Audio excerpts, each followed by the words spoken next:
Hello my dear viewers, मैं दुर्गेश सिंह आपका बहुत बहुत स्वागत करती हूँ आपके अपने ही यूट्यूब चैनल में।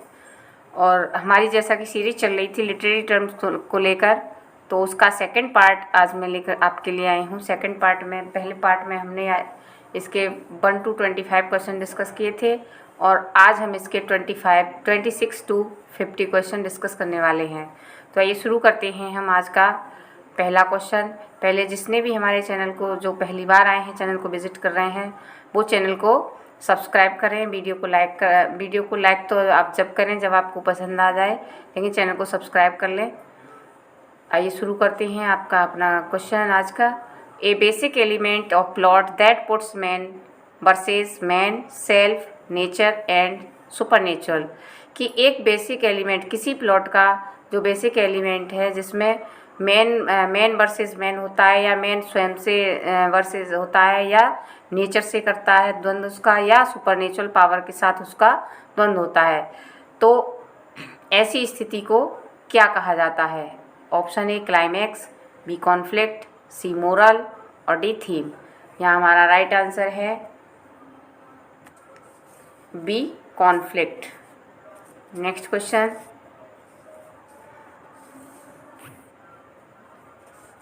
नेक्स्ट क्वेश्चन हमारा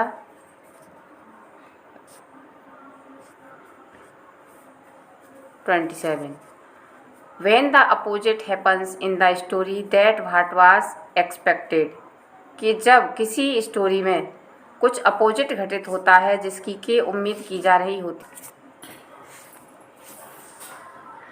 When the opposite happens in the story that was expected। जब किसी कहानी में किसी चीज़ की उम्मीद होती है और उसका अपोजिट घटित होता है तो उसको क्या बोलते हैं? Option A foil, B the theme, C dramatic irony. यहाँ थीम होना चाहिए,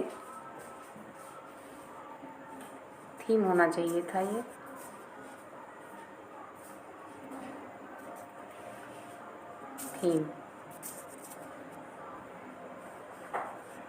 थीम ड्रामेटिक आयरनी या सेटिंग। तो कि जब अपोजिट घटित होता है तो इसको बोलते हैं ड्रामेटिक आयरनी। की जो उम्मीद की जा रही होती है उसके अपोजिट हो जाए तो उसको ड्रामेटिक आयरनी बोला जाता है। Next question.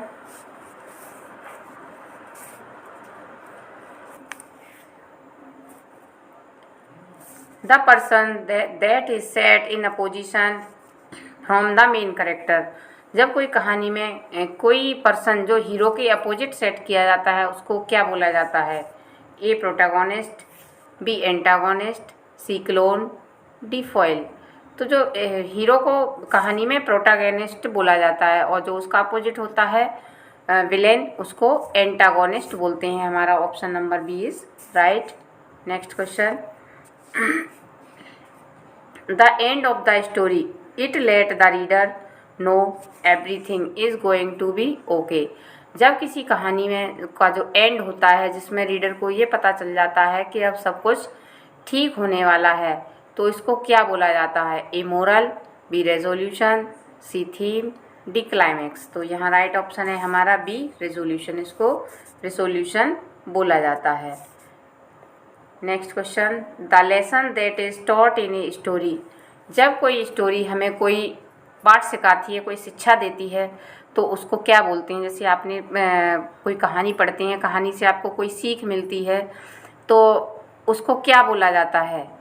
आपने मोरल एजुकेशन में भी पढ़ते होंगे। मोरल एजुकेशन में बहुत सी शिक्षाएं, हमारे महापुरुषों की कहानियाँ होती हैं, तो महापुरुषों के जो कैरेक्टर से हमें जो सीख मिलती है उसको क्या बोला जाता है? A resolution, B summary, C moral, D theme. तो जो उनसे जो हमें शिक्षा मिलती है उसको मोरल बोला जाता है। Option number C is right. Now move to next question. Brief work of fiction. जो फिक्शन का छोटा रूप है, छोटा वर्क है, उसको क्या बोला जाता है? जो बड़ा है उसको तो नॉवेल बोलते हैं, लेकिन जो इसका ब्रीफ वर्क होता है उसको क्या बोलेंगे? उसे ए टोन, बी शॉर्ट एपिक, सी एपिक, डी एलेगरी। तो जो फिक्शन का सबसे बड़ा है उसमें एपिक है। एपिक में नॉवेल, और नॉवेल से सबसे छोटा है short story. Next question. The high point of interest और सस्पेंस। जब बहुत ज़्यादा इंटरेस्ट बढ़ने लगे किसी भी नाटक में या कहानी में और बहुत ज़्यादा सस्पेंस आने लगे तो उस स्थिति को क्या बोला जाता है? ए स्टेंजा, बी रिसोल्यूशन, सी क्लाइमैक्स और डी प्लॉट। जैसा कि आपको पता है स्टेंजा क्या है, किसी का क्रमबद्ध पंक्तियों का जो डिवाइडेशन होता है उसको स्टेंजा बोला जाता है। रिसोल्यूशन होता है जब किसी कहानी में राइटर को ये पता चल जाता है कि अब कहानी का सुखद एंड होने वाला है। और प्लॉट होता है जिसके अंदर सारी घटनाओं को क्रमबद्ध रखा जाता है। तो यहाँ हमारा ऑप्शन बचता है सी क्लाइमैक्स। तो जो ये स्थिति होती है सस्पेंस की उसे क्लाइमैक्स बोला जाता है। A poem that tells a story, एक पोएम जिसमें कोई कहानी होती है उसको क्या बोलते हैं? ए नरेटिव पोएम, बी सिंबल, सी moral, D lyric.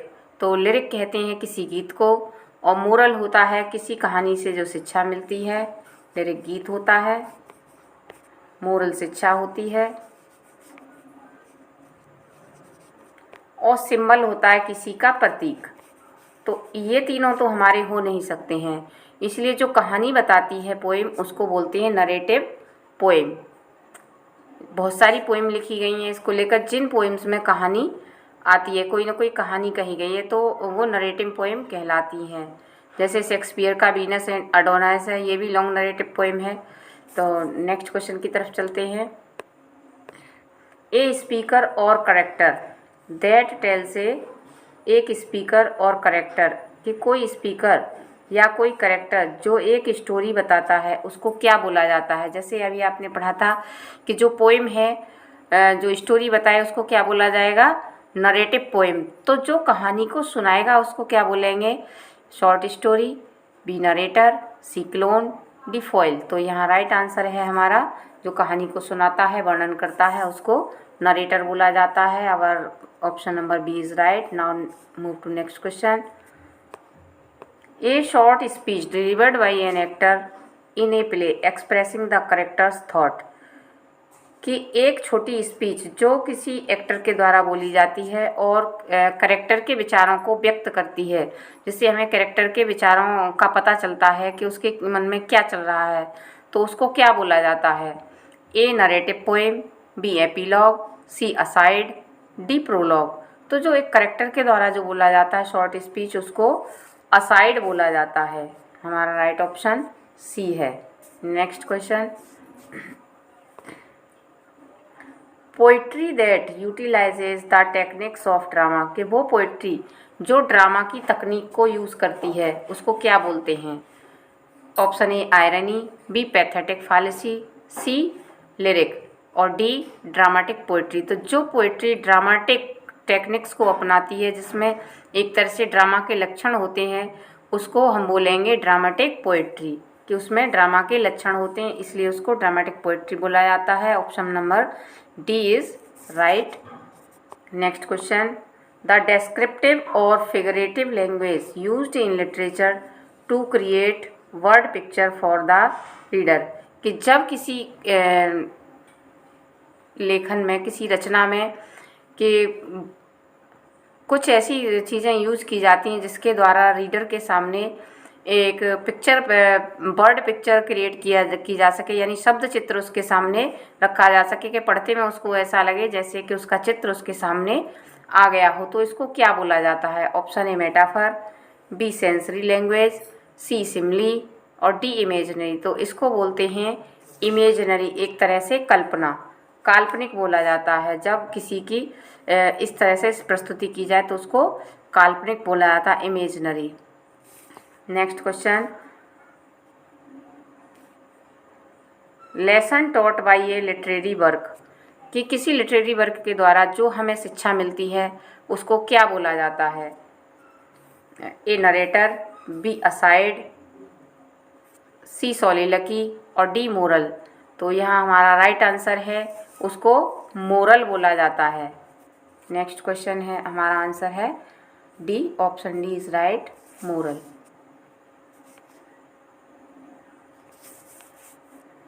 Next question.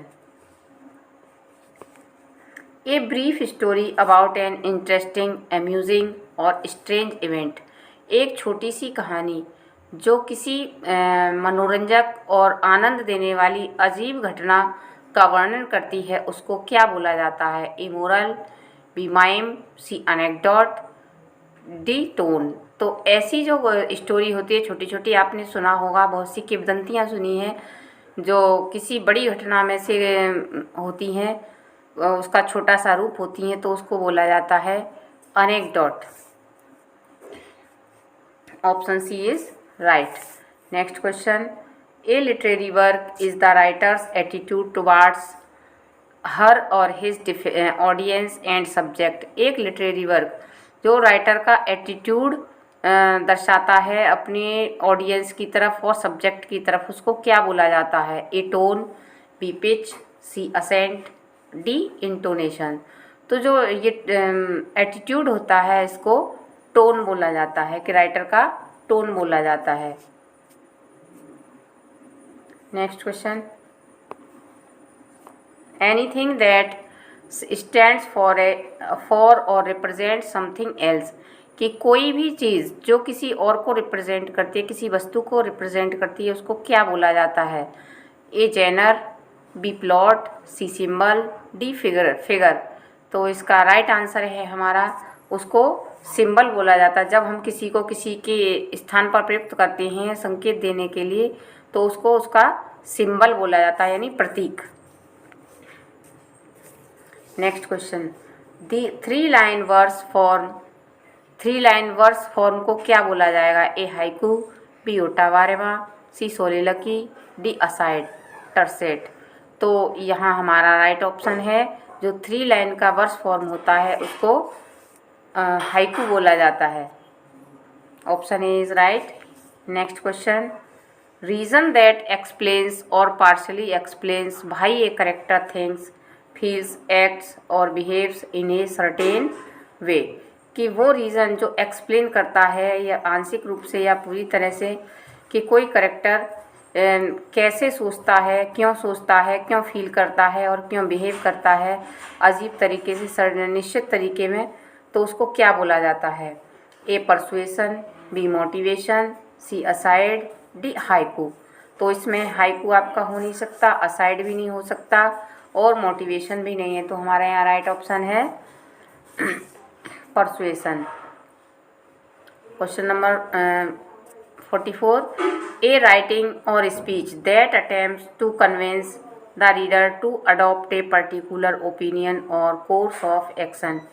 कि वो राइटिंग जो रीडर को उस अपना व्यू देने पर मजबूर करे, उसको क्या बोला जाता है? ए इमेजिनरी, बी आयरनी, सी परसुएशन, डी मोटिवेशन। तो इसको बोला जाता है, हमारा राइट आंसर है यहाँ, तो यहाँ हमारा राइट ऑप्शन है ऑप्शन नंबर सी, परसुएशन। उसे परसुएशन बोला जाता है। Next question, formal division of lines in a poem. किसी भी पोएम में जो लाइनों का फॉर्मल डिवीज़न है उसी को क्या बोला जाएगा? ए कपलेट, बी पैराग्राफ, सी स्टेंजा और डी सेस्टेज। जैसा कि आप अब तक पोएम पढ़ते आते हैं, तो जिसमें जो लाइनों का क्रमबद्ध वर्गीकरण होता है उसे स्टेंजा ही बोला जाता है। यह हमारा राइट ऑप्शन सी है। Next question, struggle between opposing force. जो विरोधी ताकतों के बीच जो स्ट्रगल होता है उसको क्या बोला जाता है? A plot, B conflict, B C suspense, D foreshadowing. तो इस तरह का जो स्ट्रगल है उसको कॉन्फ्लिक्ट बोला जाता है, जैसा कि आपको हेमलेट में देखने को मिलता है। A short pithy instructive saying is. कि एक छोटी सी इंस्ट्रक्टिव सेइंग को क्या बोला जाएगा? जो हमें कोई निर्देश देती हो उसे क्या बोलेंगे? A age, B aphorism, C proverb, D all of these. तो यहाँ हमारा राइट ऑप्शन है, इसको अफोरिज्म बोला जाता है। Next question, an original model on which something is pattern is known as. कि एक ओरिजिनल मॉडल जिस पर कोई चीज़ पैटर्न की जाती है उसको क्या बोला जाता है? ए पैराडिज्म, बी आर्कटाइप, सी कैरिकेचर, डी नन। तो यहाँ राइट आंसर है हमारा, उसको आर्क टाइप बोला जाता है। जिस पर कोई चीज़ पैटर्न की जाती है उसको आर्क टाइप बोला जाता है। A representation of a person that is exaggerated for comic effect. एक व्यक्ति का जो की प्रस्तुति जो कॉमिक इफेक्ट बढ़ाती है उसको क्या बोलते हैं? ए कार्टून, बी फ्लैट करेक्टर, सी कैरिकेचर, डी राउंड करेक्टर। तो ऐसे करेक्टर को राउंड करेक्टर बोला जाता है। फ्लैट करेक्टर वो होता है जो एक समान रहता है, जो कभी नहीं उसकी नेचर नहीं बदलता है। लेकिन जो राउंड करेक्टर होता है ये अपनी एक्टिविटी बदलता ही रहता है। तो ये है हमारा राउंड करेक्टर, करेक्ट आंसर। ये हमारा आज का लास्ट क्वेश्चन है। In Italian sonnet the problem is resolve in. जो इटालियन सोनेट होती है उसमें प्रॉब्लम को कब रिजॉल्व किया जाता है? A octave, B sestet, C both A and B, और डी नन। तो जो इटालियन सोनेट होती है उसके दो पार्ट होते हैं। पहला ऑक्टेव होता है 8 लाइन्स का, और दूसरा होता है सेस्टेट। फर्स्ट पार्ट ऑक्टेव ये 8 लाइन का होता है, सेस्टेट 6 लाइन का होता है। और ऑक्टेव में जो प्रॉब्लम प्रस्तुत की जाती है तथा सेस्टेट में इसको प्रॉब्लम को रिजॉल्व किया जाता है। जैसे मिल्टन की ऑन हिज ब्लाइंडनेस है, जिसमें शुरू की 8 लाइनों में मिल्टन गॉड से कंप्लेन कर रहे हैं, और लास्ट की जो 6 लाइन है उसमें उसका रिसोल्यूशन भी दे रहे हैं। उनको उन्होंने रिजॉल्व भी कर लिया है। तो नेक्स्ट क्वेश्चन, ये हमारा लास्ट क्वेश्चन है। उम्मीद करती हूँ आपको वीडियो पसंद आई होगी। अगर वीडियो आपको अच्छी लगे, क्वेश्चन आपको अच्छे लगे हों, तो प्लीज़ वीडियो को लाइक करिएगा, शेयर करिएगा और चैनल को सब्सक्राइब करिएगा। अब मिलते हैं इसके अगले पार्ट में, पार्ट 3 में, जो आपको नेक्स्ट वीडियो में प्रोवाइड कराया जाएगा। तब तक के लिए bye bye, take care of yourself. जय हिंद, जय भारत।